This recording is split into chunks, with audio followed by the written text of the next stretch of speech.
अब हम लोग बात कर लेते हैं एक इम्पॉर्टेंट टॉपिक की, जो कि बार बार एग्जाम में भी पूछता है और मैंने लेक्चर में कई जगह इस टॉपिक की चर्चा की है ब्रीफ में, और कहा भी आप लोग बताऊंगा कभी। वो टॉपिक क्या है? Provident fund. हिंदी में कहते हैं भविष्य निधि और शॉर्ट में कहते हैं पीएफ। तो आखिर ये पीएफ होता क्या है? आखिर ये पीएफ कौन करा सकता है?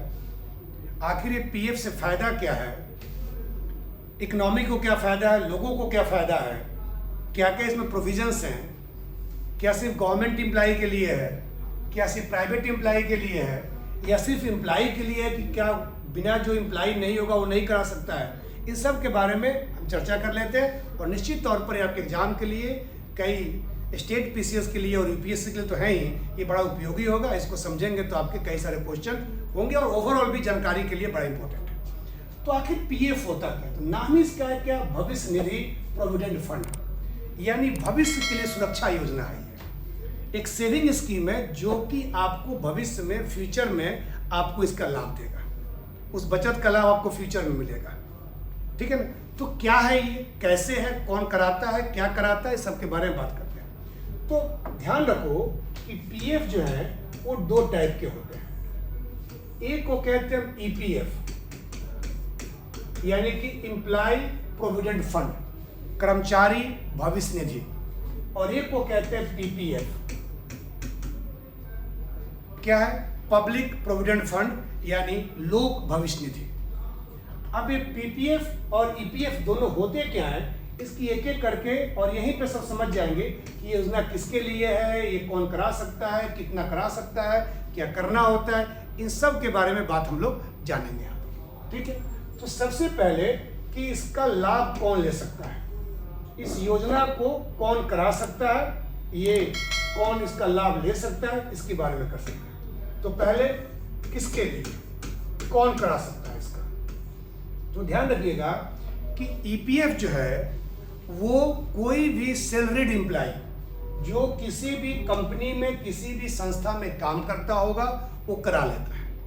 अब कौन सी कंपनी, कौन सी संस्था, इसके बारे में बात करेंगे अभी, लेकिन ध्यान रखिए कि ईपीएफ जो है ये कर्मचारियों के लिए है जो किसी जॉब में काम करते हैं, चाहे सरकारी जॉब हो और चाहे प्राइवेट जॉब हो। कोई भी रजिस्टर्ड कंपनी में काम करते हैं, उनके लिए ईपीएफ है, वो करा सकते हैं। पीपीएफ जो है ये सामान्य लोगों के लिए है जो जॉब में नहीं है या ऐसे जॉब में है जो कि रजिस्टर्ड कंपनी नहीं है। पीपीएफ जो है सामान्य लोगों के लिए, व्यवसायियों के लिए, किसानों के लिए है, अनऑर्गेनाइज सेक्टर में, असंगठित क्षेत्र में काम कर रहे हैं लोगों के लिए है। ऐसी कंपनियों में जो काम कर रहे हैं जो पीपीएफ के अंदर, जो पीएफ के अंदर नहीं आता, रजिस्टर्ड नहीं है, उनके लिए है, ठीक है? अब सवाल ये उठता है कि किस टाइप के कंपनियों को पीएफ कराना अनिवार्य होता है, कंपनी कौन सी होती है? क्योंकि ईपीएफ तो कोई करा सकता है, सॉरी पीपीएफ तो कोई करा सकता है, इसमें कोई दिक्कत नहीं है।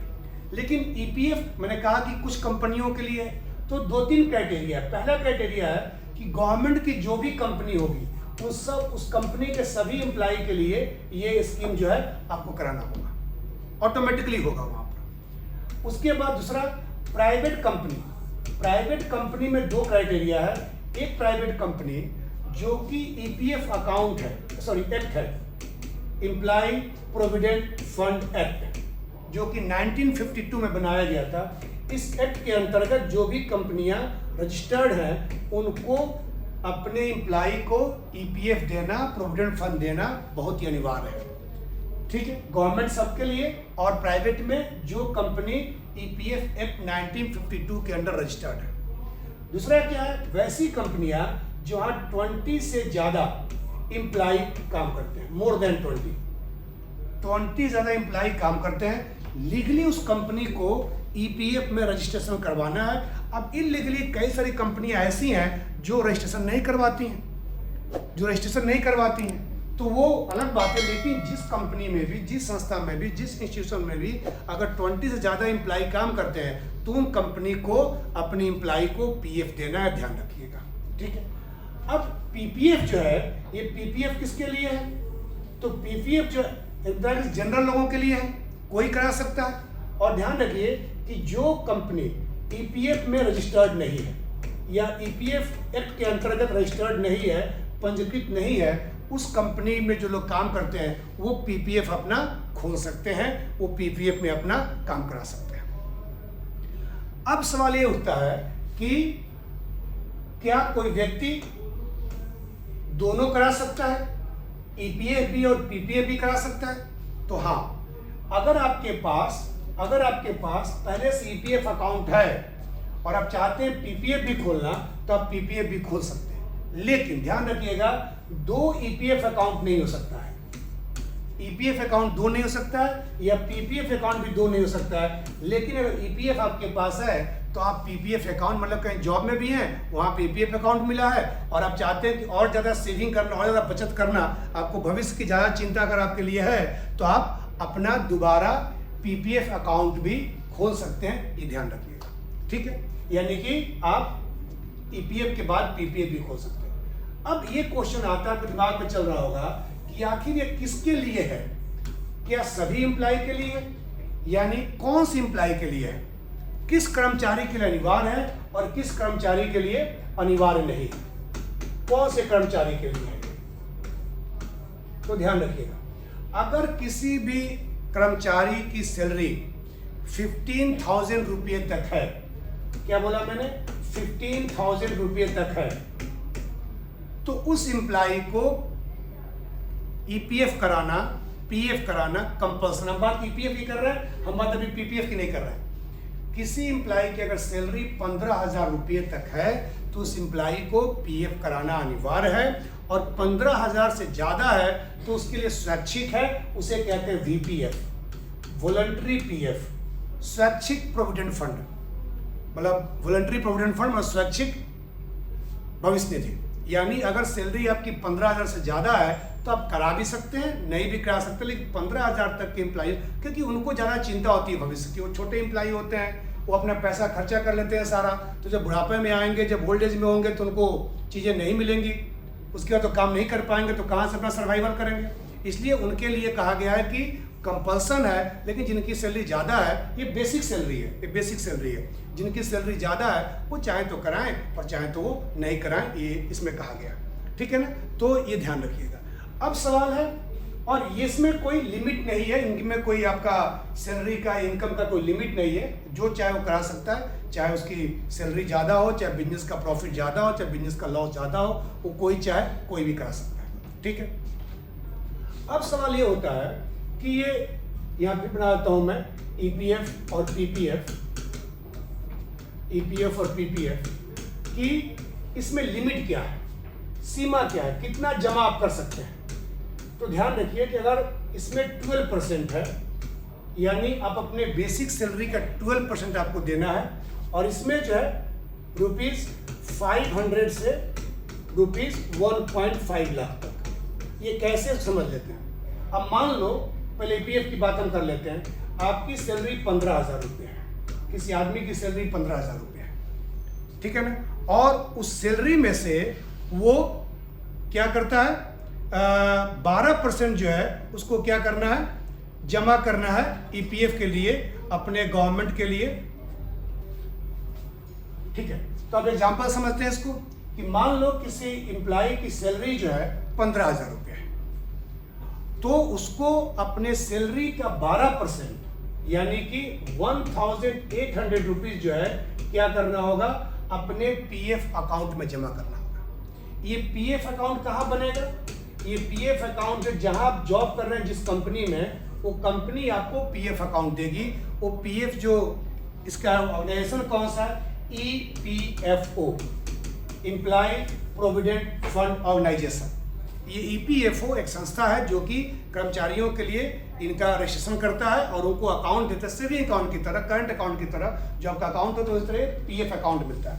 और पीएफ अकाउंट खुलेगा और आप अपनी सैलरी का 12% यानी हर महीने 1,800 रुपये काट कर आपको 13,200 रुपीज ही मिलेगा। ध्यान रखिएगा, ये आपका कट जाएगा और ये 1,800 रुपये कहाँ जाएगा, आपके पीएफ अकाउंट में जाएगा। और इतना ही पैसा मतलब प्लस 1,800 रुपीज जो है, जो आपका एम्प्लॉयर होगा यानी जो आपका मालिक होगा, चाहे सरकार हो और चाहे कोई प्राइवेट सेक्टर हो, निजी कंपनी हो, जहां आप जॉब कर रहे हैं, उतना ही पैसा वो 1800 रुपये आपको देगा। आपको नहीं, आपके पीएफ अकाउंट में ये भी जमा होगा और ये भी जमा होगा। और इसीलिए तो मैंने कहा ना कि कई कंपनियां पीएफ रजिस्टर नहीं करवाती।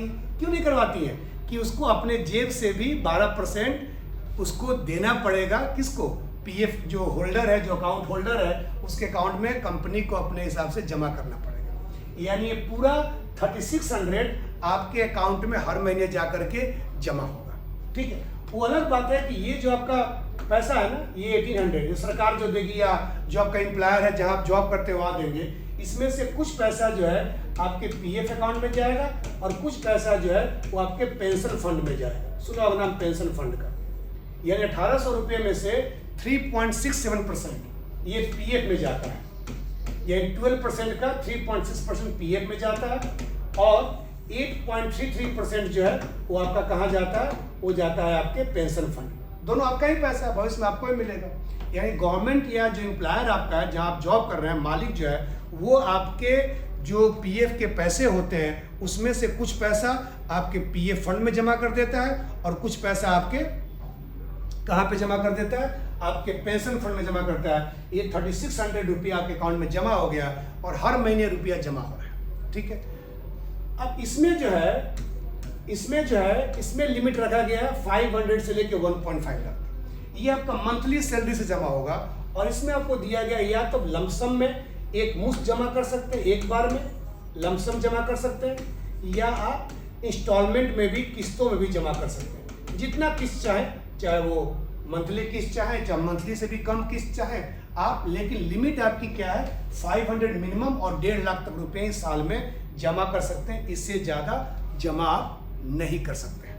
ठीक है, इसमें लिमिट बना दी गई। इसमें क्या कहा गया कि कंपल्सरी आपका 12% है, लेकिन अगर आप चाहते हैं, मान लें 1800 जमा कर रहे हैं, अब अगर आप चाहते हैं कि नहीं मुझे पैसा बच रहा है और भविष्य में मैं और ज़्यादा सेविंग करना चाहता हूँ, तो आप चाहें तो 1800 से ज़्यादा भी, यानी 12% से ज़्यादा भी आप जमा कर सकते हैं। मान लो कि आपको मन है कि नहीं हर महीने ही पैसा खर्चा कम है, अभी सिंगल हूँ, अभी फैमिली नहीं है मेरे पास, ज़्यादा पैसा बच रहा है, तो अभी सेविंग कर लेते हैं, बाद में ओल्ड एज में इसका फ़ायदा होगा।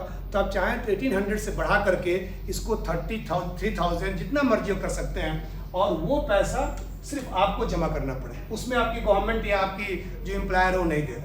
मतलब क्या हुआ कि आप मान लें कि चाहते हैं कि 1800 ज़्यादा आप 2400 जमा करें, आप 3000 जमा करें, तो जो 600-1200 एक्स्ट्रा रुपया होगा वो सिर्फ आप जमा करें। उतना ही फिर गवर्नमेंट या उतना ही फिर आपका एम्प्लॉयर जो है, आप जहाँ जॉब कर रहे हैं मालिक जो है, वो नहीं देगा, ध्यान रखेंगे। और इसे इसको हम लोग VPF कहते हैं, वॉलंटरी पीएफ। यानी जितना आपका पीएफ है उससे ज़्यादा पैसा क्या करते हैं, उससे ज़्यादा पैसा आप जमा कर रहे हैं, उससे ज़्यादा पैसा आप जमा कर रहे हैं, उसे हम लोग VPF कहते हैं। तो ध्यान रखिए कि पीएफ अगर आपका 15,000 सैलरी से ज़्यादा है तब भी आपका क्या हो गया, वॉलंटरी हो गया। आप चाहते हैं करवाना तो नहीं भी करवा सकते हैं। और अगर आप अपनी लिमिट से ज़्यादा करवाते हैं उसको भी हम लोग वॉलंटरी पीएफ कहते हैं। लेकिन ध्यान रखिए अगर आप गवर्नमेंट जॉब में हैं तो उसको GPF कहा जाता है, जनरल प्रोविडेंट फंड। और अगर प्राइवेट जॉब में है तो उसको VPF कहा जाता है, यदि आप लिमिट से ज़्यादा कराते हैं, वॉलंटरी पीएफ या स्वैच्छिक भविष्य निधि। ठीक है ना, तो ये ध्यान रखिएगा। यानी कोई पूछे कि क्या लिमिट से ज़्यादा करा सकते हैं, तो हाँ करा सकते हैं। क्या जिनकी सैलरी 15,000 से कम है, वो भी ज़्यादा है, वो भी करा सकते हैं, तो हाँ करा सकते हैं। ठीक है, और बाकी ये लोग जो जनरल लोग हैं वो इतना कराएं। ये ध्यान रखिएगा कि इनका पीएफ है वो भी क्या कर सकता है, PPF करा सकता है, वो भी अपनी मर्जी से एक और अकाउंट PPF में खोल सकता है, इसमें कोई अड़चन नहीं। अब क्वेश्चन ये आता है कि PF, EPF और PPF पर आपको इंटरेस्ट कितना मिलता है, इस पे इंटरेस्ट कितना मिलता है, इंटरेस्ट क्या मिलेगा। तो ध्यान रखिए कि जनरली जो है इस पे इंटरेस्ट जो है 8 से 9% तक है और इस पे 7 से 8%। इसमें थोड़ा इंटरेस्ट कम होता है, अभी 8.25 है। और ये ध्यान रखिएगा ये एनुअल डिसाइड होता है, वार्षिक तौर पर, और ये जो है क्वार्टरली होता है, त्रैमासिक होता है, क्वार्टरली होता है। ये हर 3 महीने डिसाइड होता है, गवर्नमेंट 3 महीने पे करती है। और ये जो है कौन क्या करता है, ये आपका त्रैमासिक होता है और ये आपका वार्षिक होता है, ये ध्यान रखिएगा। ठीक है, अब जो भी पैसा पीएफ में जमा करते हैं, जो भी आपका पैसा है, वो आपका टैक्स फ्री होता है। ये पैसा अगर आप निकालते हैं या मैच्योरिटी पे निकालते हैं, जब आपका मैच्योर होता है तो टैक्स फ्री होता है। यानी इनकम टैक्स का एक धारा है, आर्टिकल है 80C, इसके थ्रू ये दोनों में जो पैसे आप जमा करते हैं तो टैक्स फ्री होता है। यानी इतने पैसे पर टैक्स गवर्नमेंट, साल भर में आपने जो पैसा जमा किया उतने गवर्नमेंट पे आपने मान लो 10,000 जमा किया, 20,000 जमा किया, 50,000 जमा किया, 1 लाख जमा किया, तो उतने पैसे पर गवर्नमेंट आपसे टैक्स नहीं लेगी, ध्यान रखिएगा, ठीक है।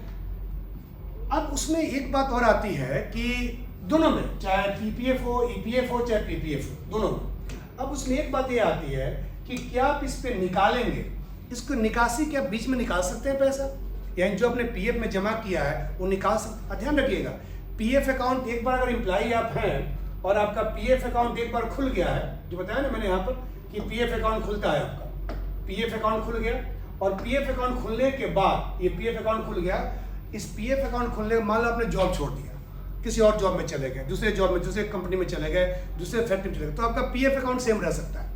आपको अलग चेंज करने की जॉब, आपका पीएफ अकाउंट जब तक आप जॉब करेंगे तब तक आपका पीएफ अकाउंट एक ही रहेगा।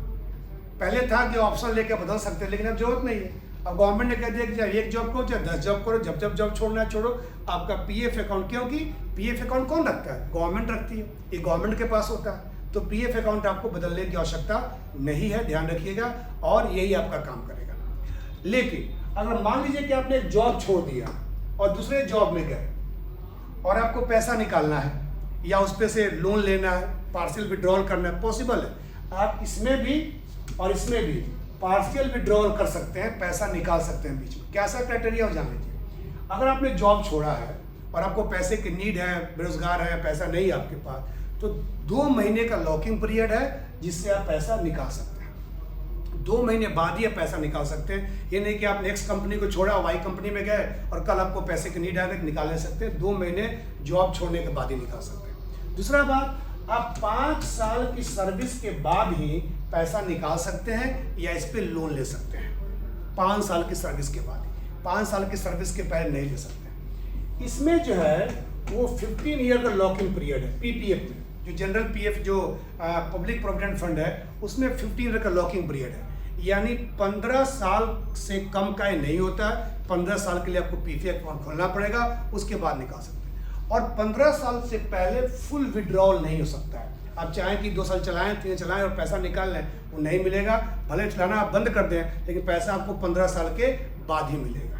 लेकिन इसमें भी क्या, इसमें से लोन ले सकते हैं, विड्रॉल कर सकते हैं पार्शियल, यहाँ पर भी 75% तक आप पैसा निकाल सकते हैं इससे। पीपीएफ से 70, जो आपको मान लो कि 10,000 रुपये जमा है तो आप 7,500 रुपीज़ आप निकाल सकते हैं। लेकिन जो निकालेंगे उस पर आपको रेट ऑफ इंटरेस्ट देना होगा, ध्यान रखिएगा। वो रेट ऑफ इंटरेस्ट क्या होगा कि जो आपको रेट ऑफ इंटरेस्ट मिल रहा होगा, मान लीजिए कि आपको 7.25 मिल रहा है पीपीएफ पे इंटरेस्ट, तो इससे 2% ज़्यादा आपको देना होगा, 9.25% आपको देना होगा, जो भी आपका पीपीएफ का रेट चल रहा है, ठीक है। तो ये, और ईपीएफ में भी है, वहाँ पर भी रेट ऑफ इंटरेस्ट ज़्यादा होगा, उसका डिसीजन फिक्स नहीं है, लेकिन वो ये आपको पीपीएफ पर जो है आपको 2% ज़्यादा रेट ऑफ इंटरेस्ट देना। लेकिन आप निकाल सकते हैं, इमरजेंसी में आप आवश्यकता आती है तो आप उसे लोन ले सकते हैं, निकालना नहीं कहेंगे, लोन निकाल सकते हैं, लोन ले सकते हैं, फिर बाद में उसको आप जमा कर देंगे, ठीक है। अब एक चीज़ जान लो और यहाँ पर कि ये पीपीएफ जो है ये कब शुरू हुआ, ईपीएफ जो है, अगर मैं यहाँ पे आ जाऊँ इसी पेज पर, तो ईपीएफ जान लो, ये ईपीएफ जो है, ईपीएफ जो है ये 1952 में शुरू हुआ, जो बताया मैंने, एम्प्लॉय प्रोविडेंट फंड एक्ट बनाया गया, उसके थ्रू शुरू हुआ 1952 में, और ये जो शुरू हुआ वो हुआ 1968 में, ये शुरू हुआ था, ठीक है। इसको ऑपरेट कौन करता है ईपीएफ को, तो एम्प्लॉयमेंट एंड लेबर मिनिस्ट्री जो है, श्रम एवं रोजगार मंत्रालय, रोजगार एवं श्रम मंत्रालय जो है वो करता है। इसको जो है कोई मंत्रालय नहीं करता है। अच्छा ध्यान रखिएगा, ईपीएफ जो है वो आप कहाँ खोलेंगे, वो आप जिस जब कंपनी में जॉब कर रहे हैं उसी कंपनी में आपको क्या करना होता है, ईपीएफ अकाउंट खोलना होता है। वो कंपनी का मालिक जो है, गवर्नमेंट है चाहे प्राइवेट है, वो उसकी सरदर्दी वो खोल देता है आपसे फॉर्मेलिटी कराने का। लेकिन पीपीएफ जो है ये किसी कंपनी में जॉब तो करते नहीं है, और कंपनी में जॉब भी करते हैं तो कंपनी ईपीएफ के क्राइटेरिया को फुलफिल नहीं करती है, वो ईपीएफ मानकों को पूरा नहीं करती है। वो कंपनी आपको उसमें आप ईपीएफ खोल सकते हैं, या व्यवसायी हैं, किसान हैं, अनऑर्गेनाइज सेक्टर में काम कर रहे हैं वो हैं, तो आप खोल सकते हैं। तो इसके लिए आप बैंक में खोल सकते हैं, सब बैंकों में नहीं है, लेकिन जो बैंक अनुमति प्राप्त बैंक हो तो उनमें खोल सकते हैं बैंक की शाखाएं। और वो अब तो डिजिटल एरिया में, डिजिटल टाइम में लगभग सभी बैंकों को अनुमति दे दिया गया है, सभी बैंकों को ब्रांच को अनुमति दे दी गई है। और पोस्ट ऑफिस से कई शाखाएं होती हैं, वहाँ पर भी आप इसको खोल सकते हैं। पोस्ट ऑफिस में भी आप इसके शाखाओं में जो आप खोल सकते हैं, क्योंकि ये खुद ही खोलना होगा। इसके लिए आपको गवर्नमेंट से कोई परमिशन वगैरह नहीं होता है, आप खुद ही खोलेंगे। और जो बैंक होगा, जो पीओ पोस्ट ऑफिस होगा, वो अब चाहे बैंक होगा तो आरबीआई कंट्रोल करेगा, और post office government of India control करेगी। तो ये पीएफ का ऑपरेशन होता है, इसका गवर्नमेंट के थ्रू, ये गवर्नमेंट का पैसा होता है, और ये पैसा बैंक और पोस्ट ऑफिस के पास जाता है, ध्यान रखिएगा। तो हमने ईपीएफ और पीपीएफ इन दोनों को समझा बेहतर तरीके में। इसके अलावा भी पेंशन फंड वगैरह हैं, ग्रेच्युटी हैं, ये सब टर्म है जो कभी आवश्यकता पड़ेगी तो आप लोगों को फिर ऐसे ही मैं समझा दूंगा। तो उम्मीद करता हूँ कि पूरा आपको ईपीएफ और पीपीएफ, वॉलंटरी पीएफ, ये सब क्या होते हैं, कैसे होते हैं, कौन करा सकता है, आप करा सकते हैं कि नहीं करा सकते हैं, ये सब आप जान गए। और निश्चित तौर पर जब एग्जाम में प्रश्न आएंगे तो आप उसको सही से सॉल्व कर पाएंगे। ठीक है, चलो आगे बढ़ें।